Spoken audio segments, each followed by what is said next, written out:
এই মাছ দিয়ে আমি একটা রেসিপি করে দেখাবো। এই মাছটা আছে বিএসএফ মাছ। ভিতরে আমি এখন এই মাছটা রান্না করব। মাছটা এখন কেটে নেব ছোট ছোট টুকরো করে। মাছটা ছোট ছোট টুকরো করে কেটে নিয়েছি। পেঁয়াজ, রসুন, আদা, জিরে, ধনে, শুকনো লঙ্কা, কাঁচা লঙ্কা একসাথে পেস্ট করে নিয়েছি। মশলা, লবণ, হলুদ। আজকে রান্নাটা আমি সম্পূর্ণ তেল ছাড়া করব। বাটা মশলা, সমস্ত গুঁড়ো মশলা, লবণ, হলুদ, ঘি দিয়ে দেবো।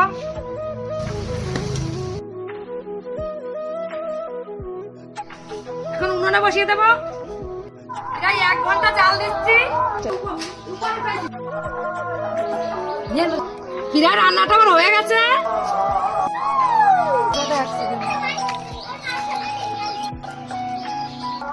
ডাবের ভিতর মাগুর মাছ রান্না আমার হয়ে গেছে, একটু ঝোল হয়ে গেছে।